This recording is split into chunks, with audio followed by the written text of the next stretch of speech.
Nigeria GDP, which is very, very low according to IMF rating, the lowest, one of the lowest in the world at just $807 GDP per capita. There we're ranked 12 from the bottom out of 189 country. We are rated 178. And of course, the other one which we're going to start from is the CBN planning to diversify Nigeria reserve base as well. What does it really mean to diversify one's reserve base? Let's get perspective from Dr. Aliyu Ilias. Is an economist. He joined me virtually from Abuja here. Good morning, Dr. Ilias. Good morning, and thank you for having me.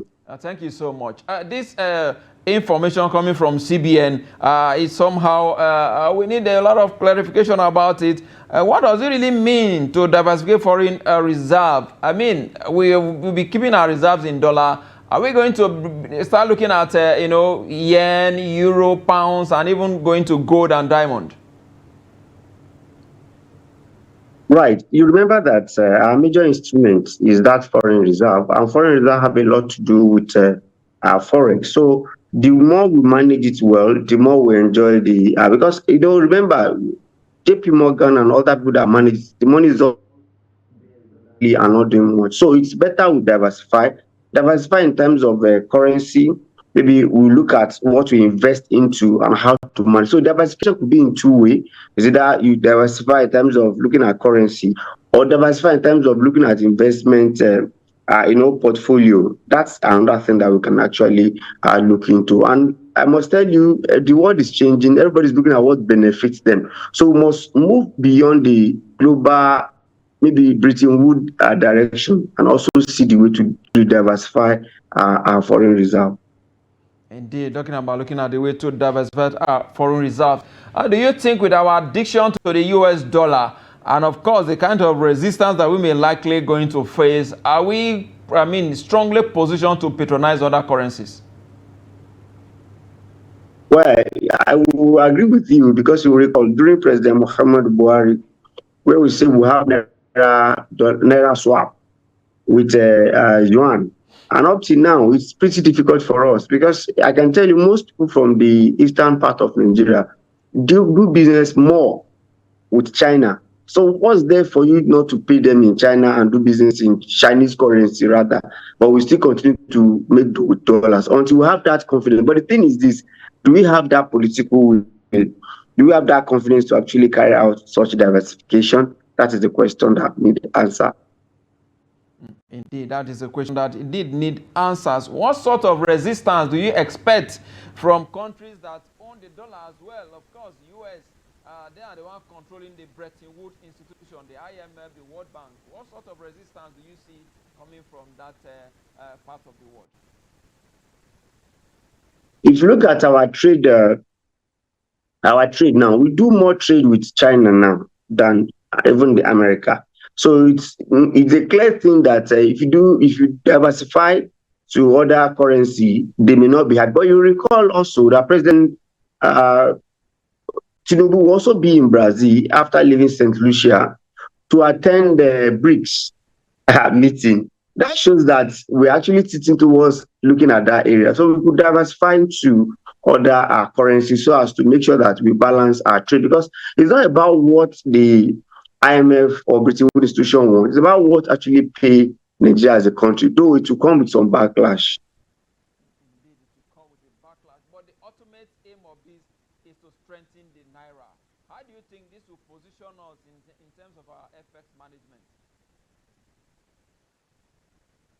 Well, for the FX market, I think it's a good one because you recall that we're having issue with remittance. We are also having issue with that. Diaspora remittance is going down. I also having an issue with even foreign reserve. So until we diversify, that would have given us more opportunity to get more better, and it will help our forex the more, because if there is you recall that the problem of forex in Nigeria is that we demand for dollar too much. That's the problem. So if we have other currency that we also use in our economy and to do business trade with global community, that would have helped to actually reduce the reliance on dollar especially. Relying on dollar especially. Don't you think instead of having more other countries' currency in our economy, we should begin to see how we can strengthen the naira and make it more attractive as it was in the 70s and 80s. Well, getting to do with other currency will also strengthen naira. So,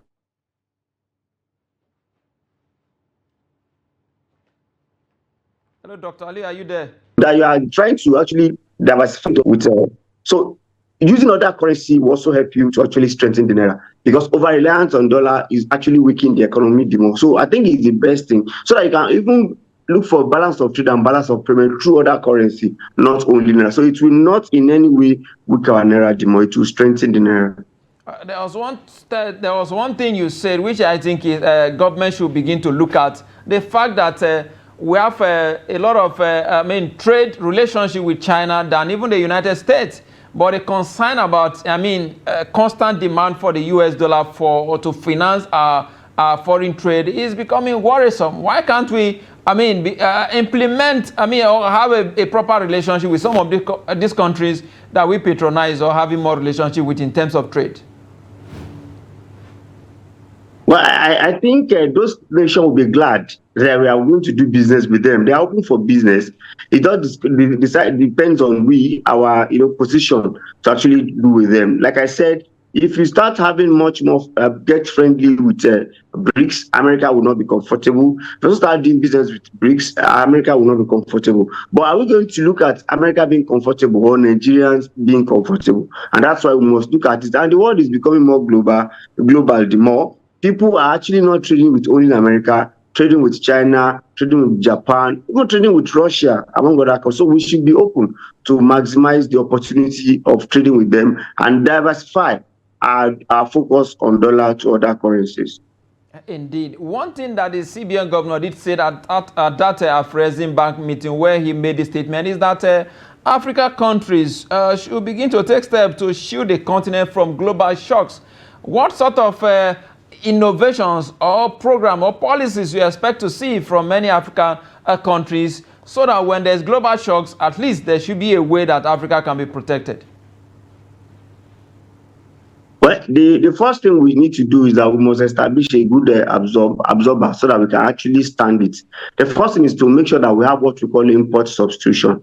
So actually everything that we imported, if you can have a local production here in Africa, to actually augment that will make a whole lot of sense. We must also begin to develop a homegrown solution for our problems. At every time we run a cap in hand to foreign nations to come and help us. We must also develop our own internal infrastructure, because if you do not have infrastructure, the citizen cannot leverage and grow on something. So until we have that infrastructure daring, before we can now say, okay, we can now be unreliable. You can see what happened during COVID-19. Everything was shut, and we have to wait for them to give us, money. And that's part of the money that Nigeria just completed the return of it. So we must make sure that we increase our capacity. The major thing is industrialization. If you can industrialize, I think other things will fall in place. Indeed. Do you think having a unified currency in Africa, will ease the trade and, of course, put us at least, reduce our demand rather for some of these foreign currencies that are not helping our local currencies? Right. So during the Afrexim Bank, I was expecting AFCTA, African Free Continental Trade Area, and the to dominate the discussion, because once you start talking about free trade area and the trading starts moving on, the next thing to move into is to unify currency, but you must establish that trade first. So I think it's the responsibility of Afrexim Bank, among other central bank in Africa, to look at that. But for me, I think Nigeria is just slowing down other countries, because there's also stop Nigeria to champion the West Africa and make sure that the West Africa spend uses one currency. If we can do it in West Africa, I think other will follow suit. Indeed, but the Afrexim Bank too, they are also complaining that they are facing a lot of challenges. I wouldn't know where that challenges is coming from, but of course, when Africa is trying to develop, we tend to have this some resistance from some of our international partners. Do you think I mean, the slow implementation of Africa Continental Free Trade Area Agreement is partly due to some resistance from some of our foreign, partners. Well, that's what I'm saying exactly. Ghana have started activating their agreement and enjoying it. Nigeria and South Africa is actually holding it. And I agree with South Africa. They believe that they are the most industrialized country in Africa. So they don't want their country to become a dumping ground. They are giving a conditionalities that will make it difficult for the Africans to drop things in their country. But for Nigeria, I think we should come out clean and say these are what we agree on, these are what we don't agree on. Then we open the border. For me, I have issues with African free trade, continental free trade area simply because Nigeria has the highest population in Africa.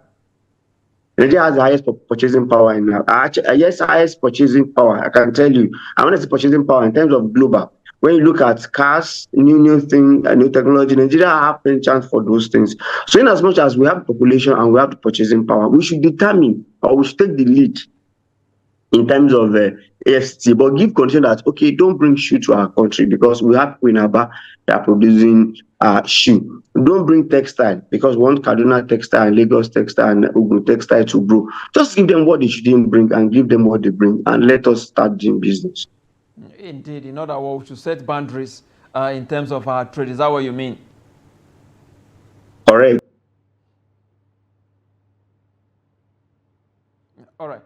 Moving on now, let's look at the Nigerian GDP per capita there, which is, to me, is more worrisome, given the fact that if you look at the number of countries that were rated 189 countries, out of that, Nigeria is rated 178 on the list, while the likes of India is at number 50. And if you look at the countries that were rated alongside, countries like Yemen, countries like Burundi, countries like the Central African Republic, countries like Malawi, these are the countries that we are a little bit better than. I mean, are you worried that Nigeria, the giant of Africa, one of the largest economy on the continent of Africa, is not doing so well in terms of GDP per capita and by extension, maybe the economic management?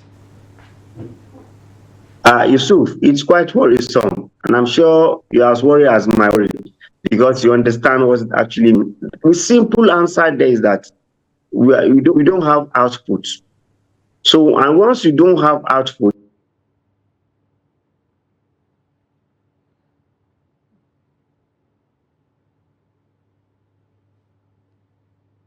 that means the GDP does not translate to the betterment, development of Nigeria. That's what it simply means. It's a very saddening and worrisome one that we only have the GDP, but we don't have a good GDP per capita. That's a serious issue that I think President Bola Ahmed Tinubu, among our handlers, should make sure they activate as soon as possible. That means we are just population for nothing. That's what it simply means. Indeed. If you look at the GDP per capita, $807 per every Nigerian. If you look at our current GDP, it's about 199 billion US dollar. At a point, we're over $500 billion. I mean, some years ago, more than 10, 15 years, 11 years ago or thereabout. But why do we get to this point where, Nigeria, which is at the top of the Africa economy, ahead of South Africa, Egypt, Morocco, and the rest, has now fallen. I think we're even number 60 now in Africa. And if you're looking at the GDP per capita, I'm sure we'll be around number 20 or number 30, given the countries that we actually rated alongside. Right. So I was even thinking they would have bring rebase economy out, rebase GDP. Maybe that would have give us more shoulder to actually brag, even though it may be cosmetics. But the fact is just that we are not conscious of the right thing. So until federal government do the right thing, you recall that even our statistics shows that 4% is unemployed. That is not reality. So until we come to the real facts, we will now see that, okay, these are the things that we're supposed to do. As a Nigerian youth or as a Nigerian individual, what is our output? What is the employment level? Are we actually employed or we are underemployed? These are the things that we need to look at. And how about the manufacturer? How industrialized are we? Because the first thing that will push your GDP per capita out is your industrialization. Because industrialization would have bring a lot of companies, manufacturing, sectors, a lot of sectors coming on board. Even though with our IT level that we are even growing, it does not also reflect. So until we industrialize, provide infrastructure, enabling environment, because government alone cannot. If you calculate all the civil servants, I'm not sure they are up to 20 million. So we have over 150 people working in other private sector. Until those things actually help, that's when we'll have more. If you even look at HDI, Human Development Index, you see our level. When it talks about education, what is our level? Talk about health, what is our level? Our income level, what is our level? Our life expectancy. These are the things you know. So if you look at all these indicators, see that we're actually not where we are supposed to be in terms of our output. So until we are intentional in terms of output, well, maybe the tax reform will help more. Who knows? Indeed. How tax reform will do that is what we're actually waiting to see. The implementation is still far away, January 1st, 2026. But there was something you mentioned in the course of this conversation. You said Nigerians has a high purchasing power. We buy more from Europe than we even buy from what we produce here. And of course, there have been a lot of campaign of, patronizing the local content. Do you think we have the right infrastructure, or is it deliberate neglect by the government? I mean, at a point when there is issues in the global oil market and we're earning low revenue, you hear a lot of talk about economic diversification. But the moment there is an increase in the price of oil and we started earning more revenue, the whole process, the whole, noise about diversification will just to go underground. Do you think there is something missing? Is there like a lack of a political will or some deliberate action for us to have a stable economy that will be managed and run, that will be more like a Nigerian economy, so to say? Sometimes some of us will look at the oil that we have in Nigeria. Is it a blessing or a curse? I think that's a question for research, further research. Is it a blessing or a curse? Because I can tell you the number one problem of our country is over-reliance on oil. We have relied on it that we neglect other areas to be activated, and that's the problem. Let me give you a quick one. We went to East Africa, Uganda, Rwanda, Tanzania, and all those countries. And by the time I moved and I was stable at Rwanda, I saw that Volkswagen is producing vehicle in Rwanda. So I tried to find out, can be produced in Africa, in Rwanda? How many persons? I now look at the road. I did not see any new Volkswagen on road. I do my research further. What's the population of Rwanda? Is 13 million. How many Rwandans can actually afford to buy new car? Because I went to their road, all you see is Tokumbo, Toyota. You hardly see other brands there. Now, on doing analysis, I discovered that Nigeria have 200 million population.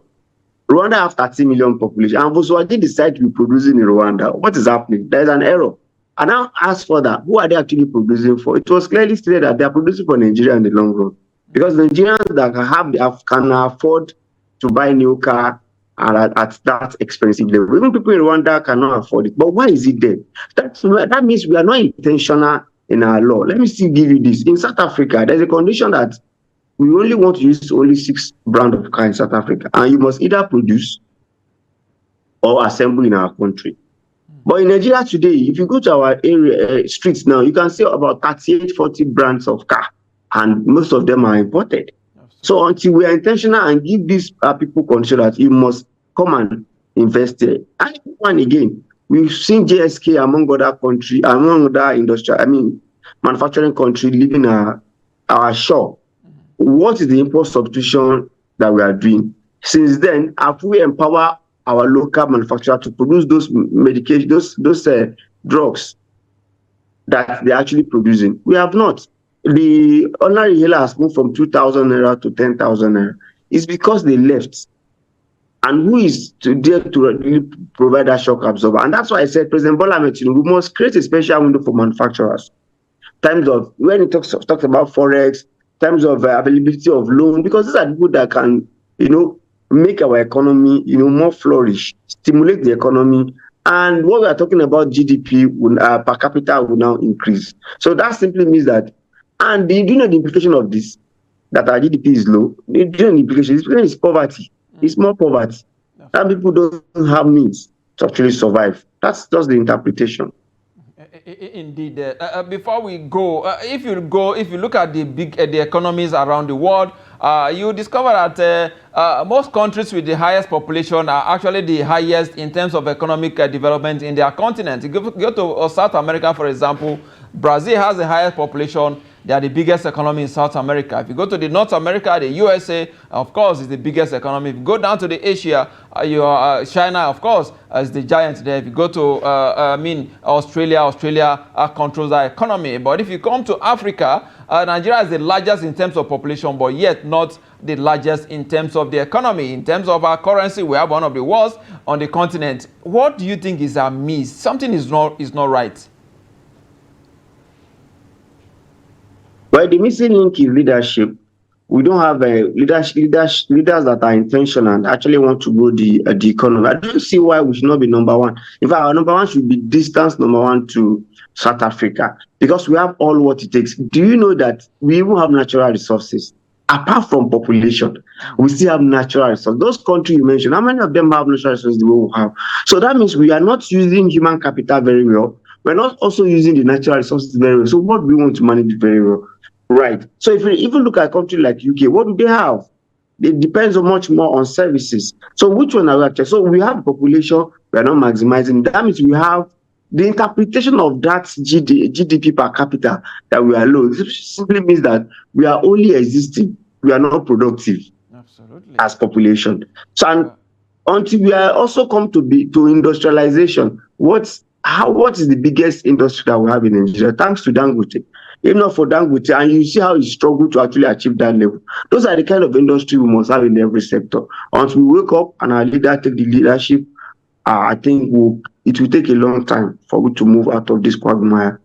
It will take a long time for us to move out of this. A very serious, point there that you have raised, and of course, governments at all levels, not just the federal government, the state, the local government need to sit up so that we can have a better country. Of course, the ultimate beneficiary of a better economy, of course, are the Nigerian people. Thank you so much, Dr. Aliyu Ilias, an economist, for your contributions on the Business Daily today. We appreciate it. Thank you for having me. Thank you so much. With that is a wrap on this show today. We'll be back again tomorrow. I am Yusuf Akogu.